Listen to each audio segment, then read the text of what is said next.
వందనాలు తెలియపరుస్తున్నాను. ఎంత ఓపికతో మీరు ఉదయకాలం మరలా ఆరాధన చూసుకుని సాయంకాలం కూడా మరలా దేవుని సన్నిధిలో గడపాలని చేరి వచ్చిన ప్రత్యేకంగా మీ అందరికీ నా హృదయపూర్వకమైనటువంటి వందనాలు తెలియపరుస్తున్నాను. ఈ సాయంకాలం పూట దేవుని మాటలు మనం ధ్యానం చేస్తాం. కీర్తన గ్రంథం 37వ కీర్తన 5వ వాక్యాన్ని మనం చదువుకుందాం. Let us read the Psalms 37 and 5th verse. కీర్తన గ్రంథము 37వ కీర్తన 5వ వాక్యాన్ని మనం ధ్యానం చేసుకుందాం. నీ మార్గమును యెహోవాకు అప్పగించుము, నీవు ఆయనను నమ్ముకొనుము, ఆయన నీ కార్యములన్నీ కూడా నెరవేరుస్తాడు. ప్రార్థన చేసుకుందాం. మమ్మల్ని మిక్కిలుగా ప్రేమించిన మా తండ్రి, మీ పాదములకు వందనాలు, స్తోత్రాలు స్వామి. ఇదిగో అనేక మంది చేరి వచ్చినారు, అందుని బట్టి స్తోత్రం నాయనా. మీ వాక్య ధ్యానంలోకి మేము వెలుచూ ఉండగా ప్రభా మీరు మాతో ఉండండి, మాలో ఉండండి, మమ్మల్ని బలపరచమని ప్రార్థన చేస్తున్నాము స్వామి. నీ వాక్శక్తి ద్వారా తండ్రి ఒక్కొక్కరిని స్థిరపరచమని, బలపరచమని ప్రభా, నీ మాటల మకరందము ద్వారా నీ బిడ్డలను దీవించమని కోరుకొనుచున్నాను తండ్రి. ఈ శబ్దం ఎంతవరకు అయితే వినిపించబడుచు ఉన్నదో ఆ ప్రాంతాలను దీవించండి ప్రభు. వచ్చిన వారందరూ మీరు బలపరచమని, సహాయం ఇచ్చేయమని, కనిపించకుండా పనిచేస్తున్న దురాత్మ అంధకార శక్తుల అధికారమును యేసు నామములో బంధిస్తున్నాను స్వామి. మీరు మాతో ఉండి నడిపించమని యేసుక్రీస్తు పరిశుద్ధ నామములో ప్రార్థించి అడిగి వేడుకొనుచున్నాము తండ్రి. ఆమేన్. హల్లెలూయా. పడుతూ మరొక వారాన్ని మనకి ఇచ్చాడు. మనం బ్రతకడానికి కారణం మన తెలివితేటలు, మనకున్న జ్ఞానం, మనకున్నటువంటి శరీర ఆరోగ్యము కానీ లేదా మనకున్న వయస్సు కానీ కానే కాదు. దేవుని యొక్క ఉచితమైన కృప ద్వారా దేవుడు మనల్ని బ్రతికిస్తూ ఉన్నాడన్న సంగతి మర్చిపోకూడదు. హల్లెలూయా. మనం బ్రతికి ఉన్నామంటే కేవలం దేవుని కృప. దేవుని కృప ద్వారానే మనం ఈరోజు బ్రతికి బట్టకట్టగట్టామని మనం మర్చిపోకూడదు.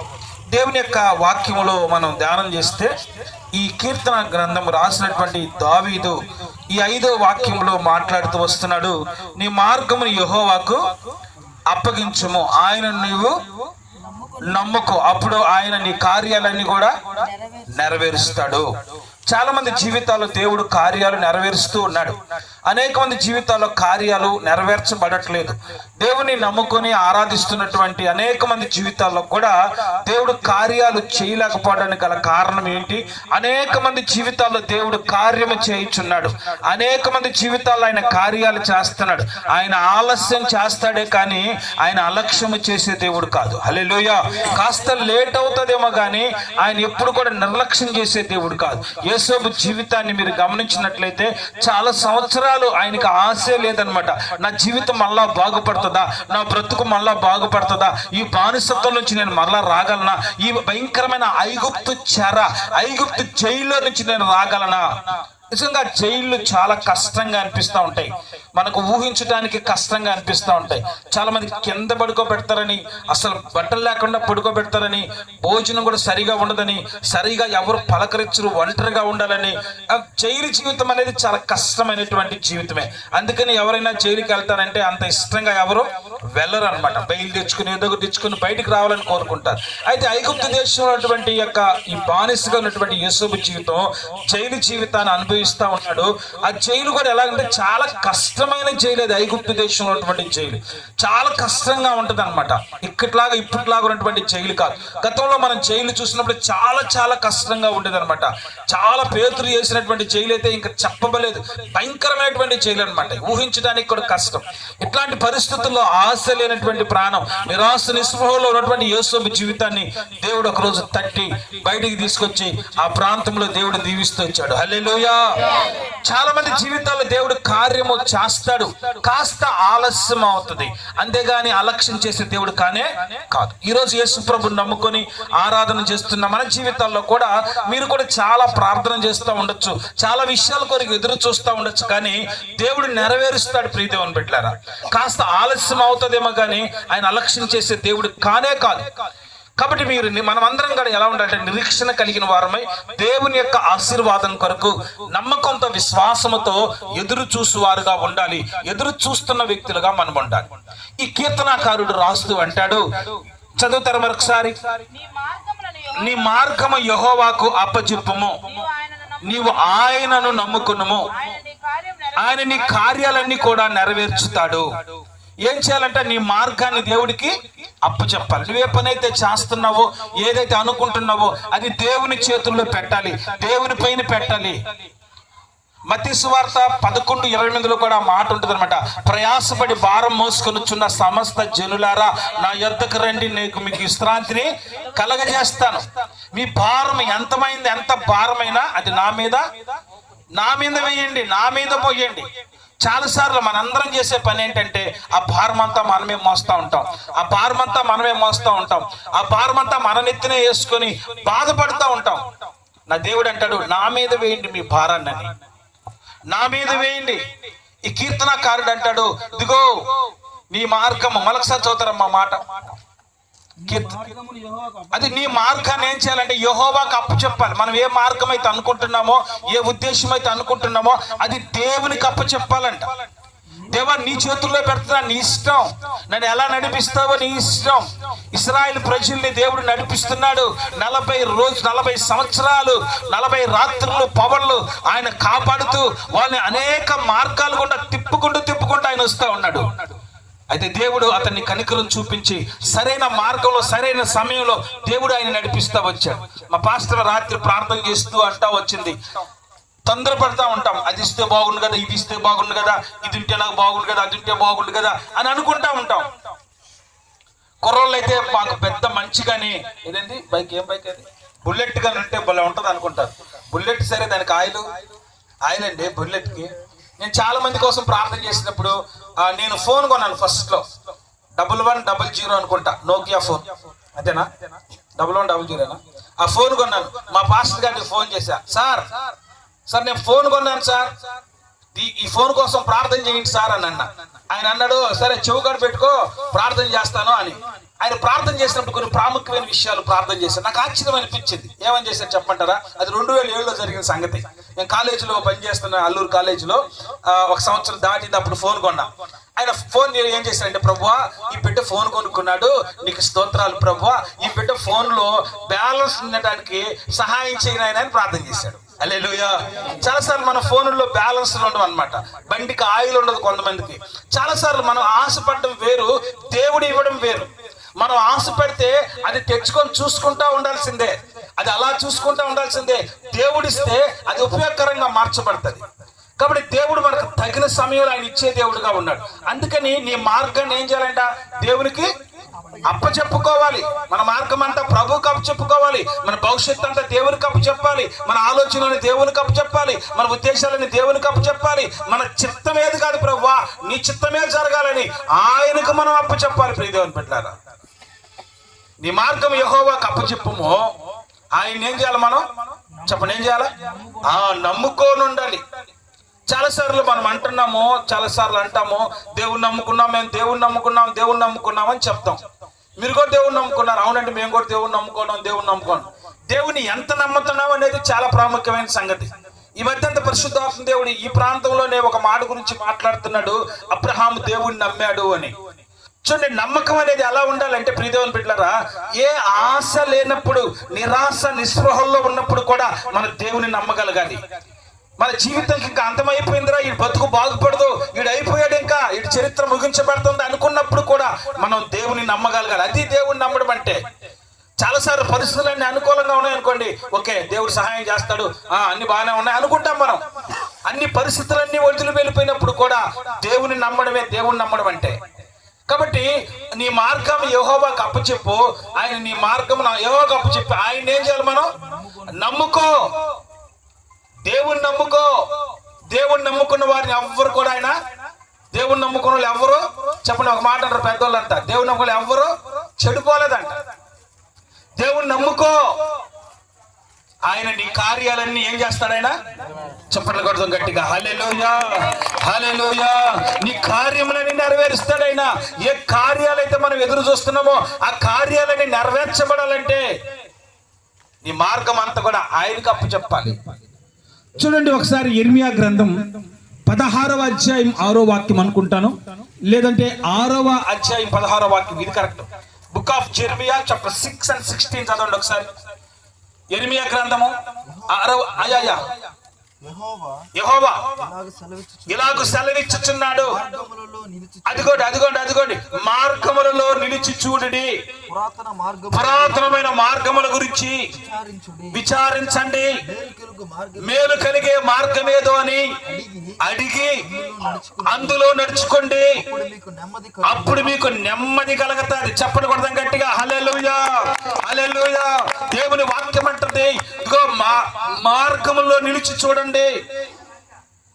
మార్గాల్లో నిలిచి చూడండి, కాస్త వెయిట్ చేయండి. ఈ మార్గము చాలా మార్గాలు ఉన్నాయి.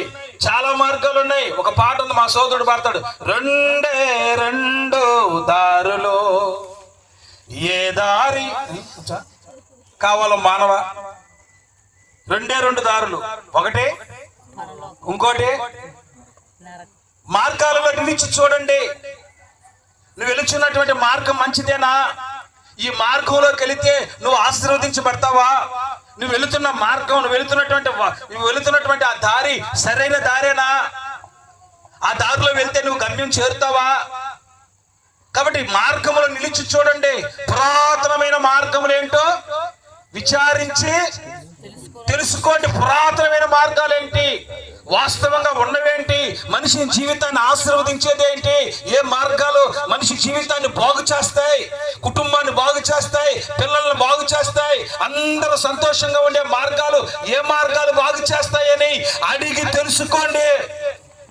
చాలా విషయాలు మనం అడుగుతాం కదా, ప్రతి దానికి మనం అడుగుతూ ఉంటాం, చాలా విషయాలు మనం అడుగుతాం, ఎంక్వైరీ చేస్తూ ఉంటాం. చాలా సార్లు రైల్వే స్టేషన్ లో ఎంక్వైరీ డిపార్ట్మెంట్ ఉంటుంది, బస్ స్టాండ్ లో ఎంక్వైరీ ఉంటుంది. వాళ్ళని అడుగుతాం, సార్ బస్సు అల్లూరు బస్సు ఉందా అని. ఒకసారి భయంకరమైన గాలివాన వచ్చింది, మా సహోదరుడు ఫోన్ చేశా, బ్రదర్ ఎట్లా ఉంది అక్కడ ప్రాంతం? సార్ మొత్తం కూలిపోయింది సార్, మొత్తం ఇక్కడ ఏం చెట్లన్నీ పడిపోయాయి, ఏం బస్సులే రావట్లేదంటే అల్లూరు కంటే. సరే అల్లూరు రాకపోతే నాకెందుకు, నేను ఉలవపాలకు పోతా, ఉలవపాల నుంచి అల్లూరుకి వస్తా, ఎట్టుందా ఐడియా అన్న. భలే ఉంది సార్ మీ ఐడియా, కానీ చెట్లు అక్కడ కూడా పడిపోండి అని చెప్పాడు. ఉలవపాలకు కూడా దారి లేదు, ఇటు వచ్చేదానికి దారి లేదు, ఏ దారి లేదు. ఏ దారి లేదు, ఏ దారి అండి? ఏ దారిలో వెళ్ళాలో ఎరుగక తెలియక ఆగిపోయానయ్యా, మార్గము చూపించి కరుణతో యేసయ్యా, సమస్తానికి ఆధారమైన యేసయ్యా, కృపతో నన్ను జ్ఞాపకం చేసుకోవయ్యా, ఆధారమైన యేసయ్యా, కృపతో నన్ను జ్ఞాపకం చేసుకోవయ్యా. హల్లెలూయా. నీకు కాదులే ఫోన్ చేయాల్సింది, నాకు ఇక్కడ ఎంక్వైరీ డిపార్ట్మెంట్ ఉంది, ఆయన దగ్గరకు పోతాను. మేడం నేను అల్లూరికి వెళ్ళాలి మేడం, పొద్దుపోతుంది మేడం, గాలివాన్ అని చెప్పారు, నేను అనవసరంగా ఆఫీస్కి వెళ్ళా, నేను 4 గంటల దాకా ఉందామని వచ్చి బయటకు వచ్చి నీళ్ళు ఇక్కడికి వచ్చేసి 7 నుంచి వచ్చాము, ఆఫీస్ నుంచి బయటకు 7 నుంచి వచ్చాను అనమాట. ఇటు తిరుక్కొని రైల్వే స్టేషన్ మొత్తం తిరుక్కొని వచ్చా.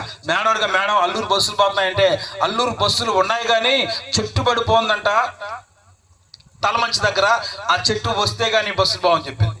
చాలాసార్లు మనం ఎంక్వైరీ చేస్తాం కదా, మనం వెళ్ళాలంటే ఎంక్వైరీ అడుగుతాం, ఈ దారి మంచిదేనా, ఈ కాయలు మంచిదేనా, ఆ చీరలు మంచియా, ఈ ఊరు మంచిదేనా, ఈ బస్ స్టాండ్ మంచిదేనా, ఈ మంచిదేనా, ఈ స్థలం మంచిదేనా, చూడండి సార్ 4 పక్షాలు ఉందా, 3 పక్షాలు ఉందా, 11 లక్షలు ఉందా, ఇంతకు ఏదైనా ఉందా అని రకరకాలుగా ఎంక్వైరీ చేస్తాం మనం. నా ప్రభు అన్నాడు, అరే పురాతనమైన మార్గాలు ఏంటో అడిగి తెలుసుకోండి. హల్లెలూయా. మేలు కలిగించే మార్గాలు ఏంటి, ఆశీర్వదించే మార్గాలు ఏంటి, దీవించే మార్గాలు ఏంటి, ఏ మార్గములో నువ్వు వెళ్తే నీవు, నీ కుటుంబం, నీ పిల్లలు దీవించబడతారో ఆ మార్గమును అడిగి తెలుసుకో. పాత రోజుల్లో ఒక పాస్టర్ గారు ఒక మాట చెప్పాడు. ఒక అతను నాలాగే టక్ చేసుకొని 2 పెన్నులు పెట్టినాడంట. 2 పెన్నులు, ఒక పెన్ను చాలక 2 పెన్నులు పెట్టుకొని టక్ చేసుకొని అద్దాలు పెట్టుకొని 5 అద్దాలు ఏమంటారు అట్లే కూలింగ్ అద్దాలు, సరే కూలింగ్ అద్దాలు పెట్టుకొని తలావి అద్దాలు పెట్టుకొని టక్ చేసుకుని ఇలా చూస్తున్నాడు. పక్కన ఆయన పోయి అడిగాడంటే, ఎవరో వచ్చి దినేష్ లాంటి వాళ్ళు వచ్చి నన్ను అడిగాడంట, సార్ మీరు ఎక్కడికి పోవాలని. నేనా, నీకెందుకు అని అంట. అది కాదు సార్, మీరు చాలాసేపు నుంచి వెయిట్ చేస్తున్నారు, బస్సులేమో వస్తున్నాయి పోతున్నాయి, బస్సులేమో వస్తున్నాయి పోతున్నాయి, నువ్వు ఎక్కడికి పోవాలి సార్ అని. అంటే నేను అల్లూరికి వెళ్ళాలి అన్నానంట. అలాంటి కూడా అన్నాడు అల్లూరికి వెళ్ళాలి. సార్ అల్లూరికి వెళ్ళాలంటే బస్సులన్నీ పోతున్నాయి కదా సార్ అన్నాడు. ఈడు ఏం చేస్తాడు తెలుసా, బస్సు వచ్చినప్పుడు ఈ అద్దాలు పెట్టుకున్న వాడు ఏం చేస్తాడు తెలుసా, బస్సు రావటంగానే పరిగెత్తుకుంటే వెళ్ళేది బస్సు వెనక చూసి మళ్ళీ ముందుకు వచ్చేస్తాడంట. బస్సు వచ్చిందనుకోండి పరిగెత్తుకుంటూ వెళ్ళి వెనక చూసి బస్సు వెనక్కి చూసి మళ్ళీ వస్తున్నాడు. బస్సు ఎక్కడ చూడాలండి, వెనక ముందా? ముందర కదా. మరి వారు పరిగెత్తుకుంటూ పోతాడు, వెనక చూస్తాడు, బయటకు వస్తాడు. వీడికి అడిగి సార్ నా మాట ఏంటి సార్, మీ సమస్య ఎంతో నాకు అర్థం కావట్లేదు, అసలు మీరు ఏ ఊరికి వెళ్ళాలి సార్? నేను అల్లూరికి వెళ్ళాలి. నీకెందుకో? అదిగా సార్, ఇసుకపల్లి బస్సు పోయింది, మీరు ఎక్కలేదు. జువ్వలు పోయింది, దాన్ని ఎక్కలేదు. సిఆర్ పాలెం పోయింది, దాన్ని ఎక్కలేదు. పురిని బస్సు మోపురు దాకా పోతే దాన్ని ఎక్కలేదు. గోగులపల్లి బస్సు ఉంది వయా అల్లూరు, దాన్ని ఎక్కలేదు. నాకు అర్థం కాలేదు సార్, మీ బస్సు మీరు ఎందుకు బస్సు ఎక్కలేదు మాకు అర్థం కావట్లేదు. మా ఊరు బస్సుకి వెనకర్థం పగిలిపోవటం అన్నాడంట. హల్లెలూయా. ఒరే మీ ఊరు బస్సుకి వెనకర్థం పగిలిపోయింది తీసివే, దాన్ని మళ్ళా అట్లే ఉంటుందా? అర్థం అట్టే పగిలిపోతుందా? దాన్ని వేసారు కదా, అడిగి తెలుసుకోవాలి కదా. నీకు తెలియకపోతే ఏమనాలి, సార్ ఈ ఊరు బస్సు బాగుందా లేదా అడగాలి కదా. చాలా సార్లు మనం ఈ విషయాలన్నీ అడుగుతాం, మనం చాలా విషయాలు అడుగుతాం, చాలా విషయాలు అడుగుతాం, చాలా విషయాలు అడుగుతాం. నా ప్రభు అంటున్నాడు, అరే మేలు కలిగించే మార్గం ఏదని ఎప్పుడన్నా అడిగేవా? హల్లెలూయా. చాలా మంది మనం అడుగుతాం, సార్ మేలు కలిగించే మార్గం ఏది సార్? మా కుటుంబం దీవించబడేటువంటి మార్గమే సార్. దేవుని వాక్యం అంటుంది మేలు కలిగించే మార్గం ఏదో అని అడిగి తెలుసుకొని అందులో నడుచుకోండి. ఈ మార్గము గుండా వెళితే నేను దీవించబడతానా? నా కుటుంబం దీవించబడతాదా? నా పిల్లలు నేను సంతోషంగా ఉండగలుగుతామా? చాలా మంది రకరకాల మార్గాలు వెళ్తున్నారు. నా దారి నా ఇష్టం అంటున్నారు. నా దారి నా రహదారిని కొని ఇష్టం, నీ దారి నీ ఇష్టం. కానీ ఆ వెళుతున్నటువంటి ఆ మార్గం నీకు మేలు కలిగించే మార్గమేనా? నేను దీవించే మార్గమేమా? నేను ఆశీర్వదించే మార్గమేమా? మార్గమేనా? ఇదిగో ఈ రాత్రికాలం నేను ప్రకటిస్తున్నటువంటి ఈ మార్గం నా ప్రభు అంటాడు, నేనే మార్గము, నేనే సత్యము, నేనే. మా మరియమ్మ గారు పాడతాడు, నేనే మార్గము. మీ గురువుకిరా, నేనే సత్యము, నేనే జీవము, నీవే మార్గము, నీవే సత్యము, నీవే జీవము, నా యేసయ్యా జీవనదాత నా యేసు రాజా, జీవనదాత నా యేసు రాజా, స్తుతించ వచ్చామయ్యా, మా స్తుతులందుకు యేసయ్యా, స్తుతించ వచ్చామయ్యా, మా స్తుతులందుకు యేసయ్యా, యేసయ్యా, యేసయ్యా, మా ప్రియమైన యేసయ్యా, యేసయ్యా, యేసయ్యా, మా ప్రియమైన యేసయ్యా, మా సర్వానిధి నీవయ్యా. హల్లెలూయా. ఈ మార్గం మనం ప్రకటిస్తున్న ఈ మార్గం ప్రభు అంటాడు, నేనే మార్గము, నేనే సత్యము, నేనే జీవము.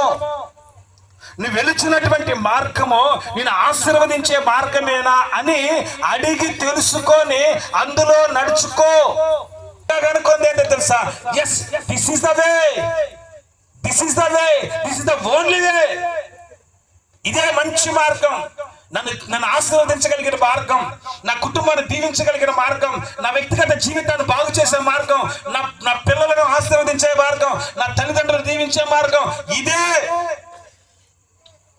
చాలా మంది ఏదో రకరకాల మార్గాల్లో వెళ్ళిపోతుంటారు. ఆ మార్గాలు మేలు కలిగించేవేనా? ఓ వ్యక్తి దేవుని యొక్క వాక్యంలో మనం చూస్తే యెరూషలేములో నుంచి యెరికోకు వెళుతూ ఉన్నాడు. హల్లెలూయా. ఎటు నుంచి వెళ్ళిపోతున్నాడు చెప్పాలి. ఎటు నుంచి? యెరూషలేములో నుంచి యెరికో మార్గంలో వెళ్ళుచున్నాడు. వాస్తవంగా ఎలా ఉంటుందంటే పరిస్థితి, ఎవరైనా ఉన్నతమైన స్థితుల్లో మెట్టుకు ఎదుగుతూ పోతారు. ఇస్సాకు క్రమక్రమంగా ఏం చేశాడండి? అభివృద్ధి చెందాడని వాక్యంలో ఉంది. దేవుని బిడ్డలు ఎలా అభివృద్ధి చెందుతారు చెప్పంటారా? క్రమక్రమంగా ఆశీర్వదించబడతారు. ఒక్కసారిగా మీకు లాటరీలు ఏం తగలవు. ప్రార్థన చేసుకోవద్దు, ప్రభా నేను లాటరీ దగ్గర తెల్లారికల్లా వద్దు, నేను గొప్పోడు అయిపోవాలి, నేను మా గొగ్గులు అల్లూరు సంఘంలోకి వచ్చి సాక్ష్యం చెప్పాలి, దేవుని దేవల్ల నాకు 4 కోట్ల రూపాయల లాటరీ జరిగింది అని మీరేం అనుకోవద్దు. దేవుడు మిమ్మల్ని ఆశీర్వదిస్తాడు. బట్ ఒక మార్గం ఉంది, దానికి క్రమక్రమంగా ఆశీర్వదిస్తాడు దేవుడు.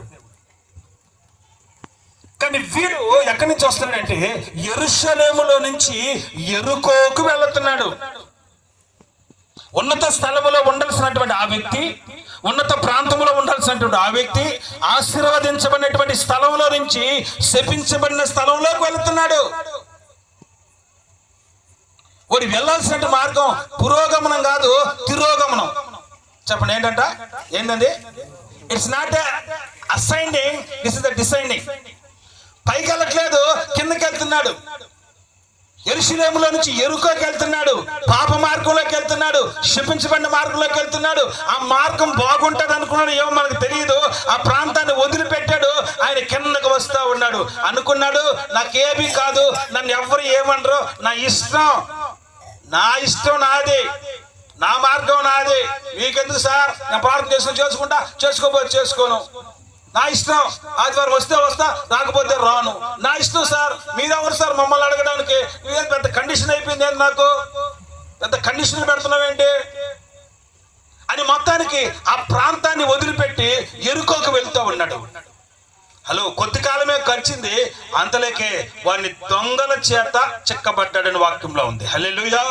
దొంగలు వచ్చి పట్టుకొని వాడిని కొట్టి సావగొట్టి రక్తపు గాయాలు చేసి వాడు గొడ్డలు తీసుకెళ్ళిపోయారు. హల్లెలూయా. మరి మీరు ఏం దొంగలరా నాకు అర్థం కాదు. దారితో మీ దొంగలు అంటే ఏమనాలండి? మా ఫ్రెండ్ ఒక ఆయన ఉన్నాడు, సుకుమార్ అని, కాలేజీలో పనిచేసేటప్పుడు చాలా తెలివిగల్లవాడు అని అనుకుంటా ఉంటాడు. పాపం తెలివిగల్లవాడు, వాస్తవంగా అయితే చాలా తెలివిగల్లా ఉంటాడు. నేను ఒకసారి నేను బీఈడి చేరాలి నెల్లూరులో, నన్ను కొంచెం వదులుతారా నెల్లూరు దాకా అంటే నాకు ప్రార్థన ఉంది. ఆ రోజు బుధవారం నేను బండి ఎక్కించుకొని కరెక్ట్గా ఉలవపాల దగ్గర దించా. ఆయన దించంగానే దిగేశాడు. సరే బస్సు ఎక్కి వెళ్ళిపోండి సార్, ఇక్కడి నుంచి నెల్లూరు దగ్గర అంటే సరే సార్ ఎంత అన్నాడు. మనవాడు తెలివిగా ఆలోచన చేశాడు, బస్సు ఎందుకు, వేరే వాడు బండి పోతా ఉంటే వాడు ఆపాడంట, సార్ బండి ఏమైనా ఎక్కుతారా అని. ఫ్రీగా వచ్చి ఆపాడు. 4 గంటలప్పుడు ఇంతకంటే ఇంకా ఏం కావాలి, బండి ఎక్కాడు. బండికి పోతా ఉంది, బండి ఫాస్ట్గా వెళ్తుంది, చాలా ఫాస్ట్గా వెళ్తున్నాడు. ఏం సార్ చిన్నగా బండి అంటే, చిన్నగా నీకు భయమా అంటాడు. భయం కాదు అంటే చిన్నగా పోతే బాగుంటది కదా అని.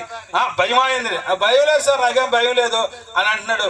ఆయన అన్నాడు, నీకు ఇక్కడ ఎవరన్నా ఉన్నారని. ఇక్కడ ఎవరు లేరు సార్, మాకు ఎవరు, నేను ఎవరన్నా తెలుసా అన్నాడు. మీరు ఎవరో నాకు తెలియదు సార్ అన్నాడు. నేను దొంగని అన్నాడు. దొంగ అయితే మాకెందుకు సార్ అంటే, చిన్నగా ఈ మాటలు కలిపి చేతికి ఉంగరం ఉంది, పాపం పెళ్ళయింది కదా, ఉంగరం పెట్టుకున్నాడు. చిన్నగా తెలివిలో చెప్పాను కదా, చిన్నగా తీసి వెనక జేబులో పెట్టబోతుంటే వాడు వెనకర్థంలో చూసి, రే వెనక ఉంగరం తీస్తున్నావా, బాగుండిచున్నాడు.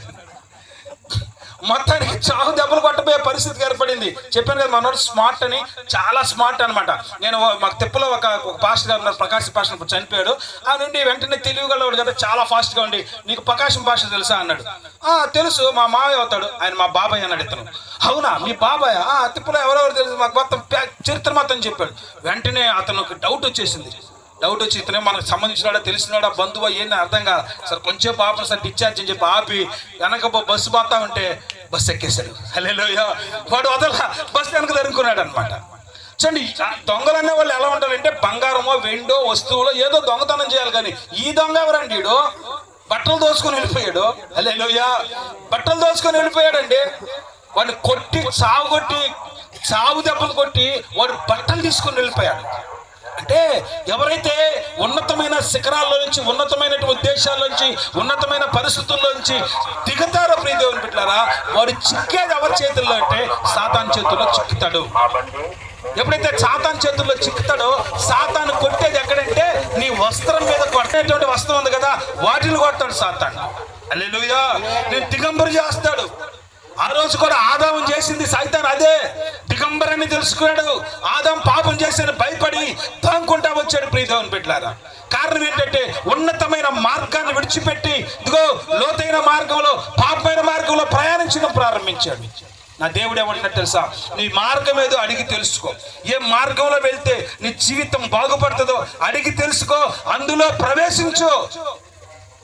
నీ కార్యములన్నీ కూడా నెరవేర్చబడతాయి. హల్లెలూయా. నువ్వు నెమ్మదిగా జీవిస్తావు, నువ్వు సంతోషంగా జీవిస్తావు, నువ్వు ఆనందంగా జీవిస్తావు, నువ్వు హ్యాపీగా లీడ్ చేస్తావు లైఫ్ని. కష్టమైన, నష్టమైన, ఆర్థిక ఇబ్బందులైన, అనారోగ్య పరిస్థితులైనా, మానసికమైన క్షోభైనా సరే నువ్వు మార్గంలో నిలిచి ఉంటే నువ్వు ఆశీర్వదించబడతా వస్తావు. మీ ఫోన్ ఏమైనా ఇస్తారా? హలో, మీ ఫోన్ ఇస్తారా అంటున్నా. నా కాడికి వచ్చింది, సార్ మీ ఫోన్ ఏమైనా ఇస్తారా? నేను ఫోన్ చేసుకొని ఇస్తాను మా ఆయనకి అంటుంది. ఫోన్ లేదా నీ కాడ? ఇంకా ఫోన్ లేదు, ఒక మెసేజ్ పెట్టుకుని ఇస్తాను, ప్లీజ్ మీ ఫోన్ ఇస్తారంటే నేను ఇవ్వనని చెప్పాను. ఆమె చూసిపోయింది. మాకుంటే ముందు ఒకరు కూర్చోన్నాడు, వాడు కూడా నాసా చూశాడు, ఎవడరా ఆ పాప సిస్టర్ ఫోన్ అడుగుతుంటే ఇవ్వట్లేదు, ఇంత కఠిన వస్తుందో లాగుండాడని. కాబట్టి నన్ను పాస్టర్ అడిగితే అనుకో, నువ్వు పాస్టర్ అని అడిగితే ఇంకా నాకు భయం వేసేది అనమాట. పాస్టర్ అయ్యి కూడా ఫోన్ ఇవ్వ, నువ్వేం పాస్టర్ అవి, నీ పాస్టర్ పిసినారు మహమ్మడా అని అంటాడేమోనని. మొత్తానికి అతను దానవీర సూర్య కర్ణ కదా, ఫోనా ఇదిగో తీసుకొని ఇచ్చాడు. ఆ ఫోన్ మాట్లాడతా నేరుగా వెనక బాత్రూంలో ఉంటే బాత్రూంలోకి వెళ్ళిపోయింది. మళ్ళీ వచ్చేసింది, ఇదిగోండి సార్ మీ ఫోన్ అని ఇచ్చింది. ఏం చేసావంటే ఫోన్లో అంటే, నేను హ్యాపీ దీపావళి అని ఫోన్ పెట్టిందంట. హ్యాపీ దీపావళి అని పెడితే ఆయన ఇష్యూ సేమ్ టు అని పెట్టాడంట అని ఈ ఫోన్లో నుంచి పెట్టింది. తప్పే ఉంది అంటుంది. ఆయన వెంటనే వెళ్ళిపోయింది. ఆయన కొంచెం తర్వాత వచ్చాడు, సార్ ఆమె ఏది ఎక్కడ ఉందని. ఆమె ఎక్కడ ఉందో ఇట్టే ఎదురవుతున్నాను సార్, నా 7,000 కట్ అయ్యాయి సార్ అకౌంట్లో తెచ్చాను. 7,000 రూపాయలు కట్ అయిపోయి అట్ట 7,000తో సరిపోయింది. అది 50,000 ఉంటే మొత్తం కట్ అయిపోయింది. 5 లక్షలు మొత్తం కట్టేది. అవేదో చేసింది మొత్తానికి. ఇట్లాంటి మార్గాల్లో నువ్వు పడిపోకుండా, ఈయన పాపం తెలియకనే పాపం సేవకుడు ఆ దారిలో వెళ్ళాడు. ఏడవడం ప్రార్థించి, ప్రభా నాకు తెలియకుండా నేను తప్పు చేశాను ప్రభా అని కన్నీరుగా వచ్చి ప్రార్థన చేస్తున్నాడు. వాక్యం చెప్తానంటే వాక్యం చెప్పాలి. లాస్ట్ రోజు వాక్యానికి కూడా వెళ్ళాలా. ఆయన ట్రాన్స్లేషన్ చేసే అబ్బాయి ఏంటి పాస్టర్ గారు రాలేదని చెప్పి చూస్తే ఇసుక మీద దెబ్బల మీద కూర్చొని ఏడుస్తా ఉన్నాడు. ప్రభా నన్ను క్షమించు ప్రభా, నేను తప్పు చేశాను ప్రభా, వెళ్ళగొన్న మార్గంలో వెళ్ళాను ప్రభా, అయ్యా నన్ను క్షమించాను అంటుంటే ఆయన వచ్చి భుజం మీద చెయ్యేసి, చౌదరి నువ్వు ఏడవద్దు, దేవుడు నిన్ను క్షమించాడు పదంపా అన్నాడు. హల్లెలూయా. చాలా మందికి తెలియదండి దేవుడు క్షమించే దేవుడు అని తెలియదు చాలా మందికి. దేవుడి గురించి మనం ఏమనుకుంటే తెలుసా, మనం ఎలా ఆలోచిస్తాం, మనం అలాగే ఆలోచిస్తాం. ఇప్పుడు నేను ఉన్నాను అనుకోండి, కొంచెం కఠినంగా ఉన్నాను అనుకోండి, దేవుడు కూడా కఠినస్తుడేమో అనుకుంటాం. కాదు. దేవుడు ఆయన అన్నాడు, చౌదరి ఇదిగో నీ ప్రార్థన ప్రభు ఆలకించాడు పద అని. ఆయన అప్పుడే ఒక పాట రాసుకుంటా వచ్చాడు, యెహోవా నా మొర లాలించెను. వద్దు నాకు రాదా పాట. హల్లెలూయా. పేరు మోగిపోయిందండి. ఒరిస్సా రాష్ట్రం నుంచి ఇటు కన్యాకుమారి వరకు, అటు కటక్ నుంచి ఖరగ్పూర్ వరకు పేరు మోగిపోయింది. ఆయన చేసినటువంటి చిన్న పొరపాటు, తెలియనటువంటి మార్గంలోకి వెళ్ళడం వల్ల చిక్కబడ్డాడు. ప్రియదేవుని బిడ్డలారా, ప్రియదేవుని బిడ్డలు మన కాళ్ళు జారకుండా ఆయన కాపాడే దేవుడుగా ఉన్నాడు. అయితే ఎప్పుడంటే నీవు ఆయనకు అప్పు చెప్పుకోవాలి, నేను ఆయనకు అప్పు చెప్పుకోవాలి. ఎప్పుడైతే మనం అప్పు చెప్పుకుంటామో నా దేవుడు సరైన మార్గంలో మనం నడిపిస్తాడు. హల్లెలూయా. సరైన మార్గంలో నడిపించి నిన్ను ఆశీర్వదించి నిన్ను ఆయన బలపరిచి దీవించును గాక. అందరు కళ్ళు మూసుకున్నట్లయితే ప్రార్థన చేసుకుందాం. అందరు కళ్ళు మూసుకున్నట్లయితే కృప కలిగిన యేసయ్య, ఘనమైన శ్రేష్టమైన పరిశుద్ధమైన నామమును బట్టి స్తుతులు స్తోత్రములు చెల్లిస్తున్నాం ప్రభువా.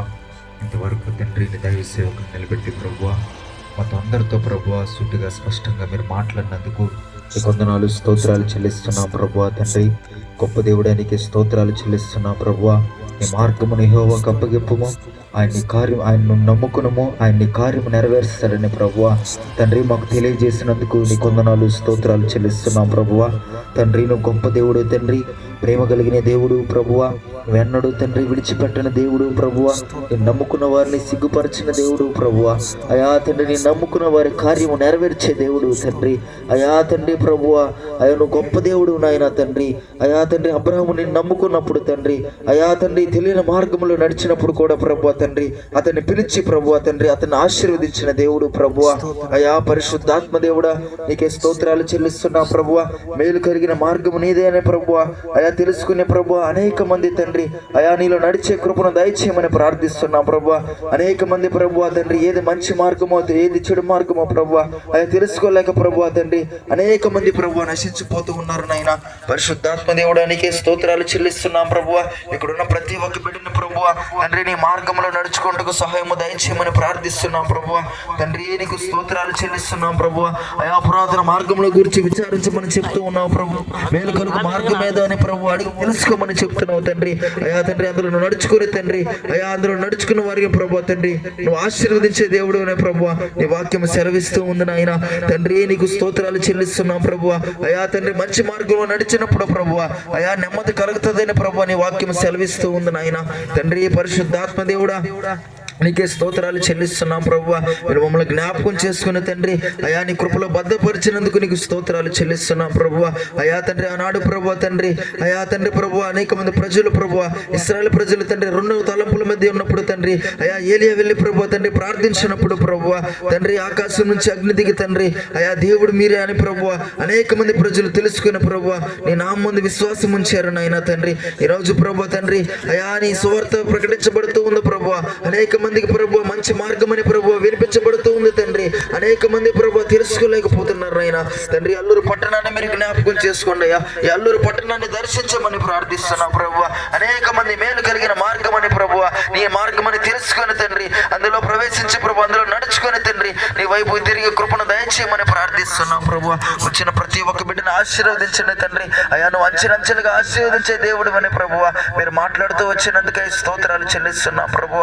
అయా పరిశుద్ధాత్మ దేవుడా నీకే స్తోత్రాలు చెల్లిస్తున్నాం ప్రభువా. ఇస్సాకు క్రమక్రమంగా అభివృద్ధి చెందాడని ప్రభువా ఈ వాక్యం సెలవిస్తున్న రీతిగా నీ బిడ్డల ప్రతి ఒక్కరు తండ్రి అయా తండ్రి విశ్వాసములో అయా తండ్రి చేజారిపోక ప్రభువా అయా నీలో నడుచుకుని ప్రభువా ఫలించే కృపను దయచేయమని ప్రార్థిస్తున్నాం ప్రభువా.